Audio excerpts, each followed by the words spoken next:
목 스트레칭은 목 디스크에 효과가 있을까요? 많이 사용하면은 해로워지듯이 목을 이렇게 돌리는 과정에서 쓰는 거는 관절도 늘려주고 인대도 늘려주고 근육도 늘려주는데, 근육은 찢어져도 튼튼해지고 회복이 되겠지만 인대랑 관절은 그냥 상하기만 해요. 마모되기만 합니다.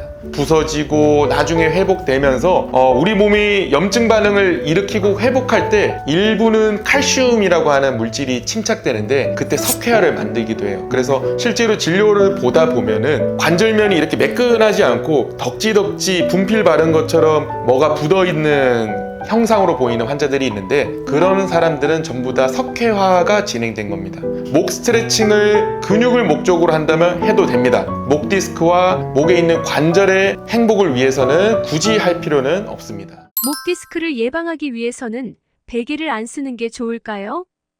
체형에 따라 달라요. 예를 들어서 아주 건장한 서구 체형인 사람이 만약에 뚱뚱하다고 칠게요. 뚱뚱한 분이 베개를 안 쓰고 눕는다면, 이렇게 눕는다면 목이 떨어지겠죠, 뒤로 완전히. 이렇게 자면은 너무 아파요. 이러면 목 건강에 오히려 안 좋고요. 그런 분들은 가볍게 목을 받쳐줄 베개가 필요합니다. 근데 대부분의 우리 동양인들 기준으로 하면, 특히 어머님들, 왜소하신 분들 많아요. 이렇게 날씬하고 마르신 분들, 예쁜 분들, 그런 분들이 만약에 말랐는데 누워서 베개를 들면 베개가 목을 오히려 밉니다. 이렇게 미는 거죠.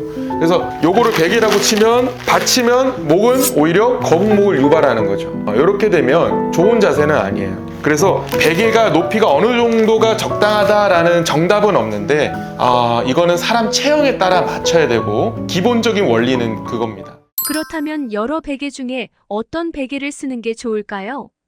자, 목 디스크 환자는 디스크가 찢어졌다라고 생각하시면 됩니다. 디스크와 디스크가 공간이 찢어져서 벌어진 상태입니다. 얘를 자연스럽게 붙이는 방법이, 얘네 둘을 만나게 해줘야 붙겠죠. 떨어져 있으면 안 붙겠죠. 얘를 만나게 해주는 방법이 목을 이렇게 가볍게 들어주는 거예요. 그래서 목이 아프신 분들은 목을 오히려 들면 뻐근한 통증이 느껴질 텐데 좋은 통증이에요. 디스크와 찢어진 디스크가 서로 만나서 생기는 통증인데, 잘 때도 마찬가지로 베개를 이용해서 얘네들을 만나기만 해주면 됩니다. 이렇게 붙여주기만. 메모리폼, 대나무, 두루마리 휴지, 수건 말고 뭐든 괜찮아요. 그냥 목을 가볍게 받쳐주면서 C자형 목 커브를 그리게 해주는 베개라면 모두 괜찮습니다. 근데 C자는 C자인데, 예를 들어서 앞으로 이렇게 돌출된 C자는 좋지 않겠죠. 그렇기 때문에 너무 높은 베개는 하면 안 됩니다.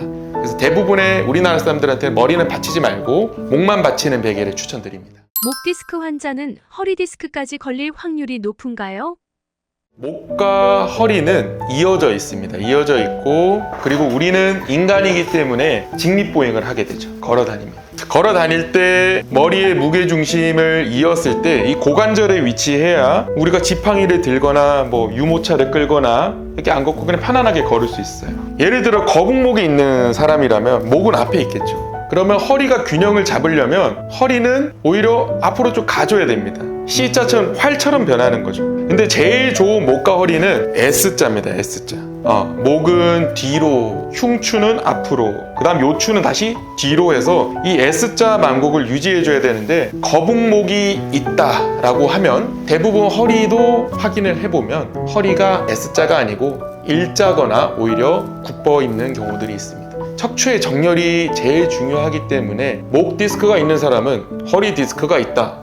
정답 맞습니다. 어느 정도 맞습니다. 목 디스크가 있다면 음식을 먹을 때 불편할까요?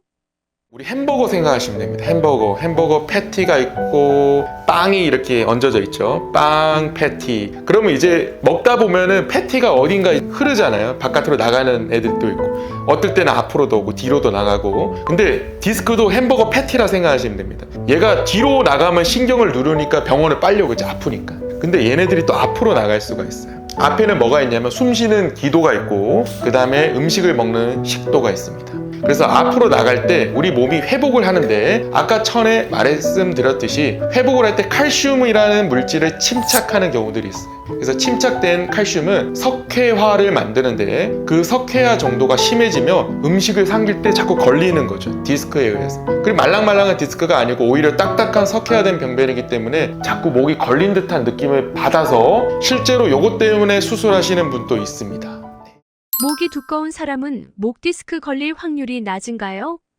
네, 어느 정도 맞습니다. 일단 목이 두껍다라는 말은 힘이 세다는 말이에요. 덤비면 안 되고 인간 자체가 강한 사람인데, 목이 두껍다는 목을 구성하는 근육 자체가 발달되어 있는 사람들이 많습니다. 뼈도 당연히 남들보다 큰 경우들이 많고요. 그럼 이분들은 어떤 상태냐면 목 보호대를 이미 차고 다니는 거예요. 본인이 스스로. 그래서 우리가 목이 가는 사람, 특히 여성분들 가늘고 긴 사람이 목 디스크 환자가 훨씬 많습니다. 오히려 목이 두껍고 짧은 사람은 목 디스크에 걸릴 가능성이 낮아요. 목 근육을 키우는 게 나중에 목 디스크를 예방하는 데도 도움이 되고, 어느 정도 목이 두꺼운 사람은 목 디스크에 걸릴 확률이 적다. 맞습니다. 어르신이 다시 어린이로 돌아갈 수 없듯이 디스크도 다시 싱싱한 디스크로 돌아갈 수 없습니다. 일상생활에서 제일 중요한 거는 디스크를 보호하는, 아끼는 그런 마음입니다. 목에, 허리에 안 좋은 자세는 피해 주시고요. 무리한 운동도 삼가해 주는 건 좋은 자세라고 생각드립니다. 디스크는 무엇보다 예방이 중요합니다.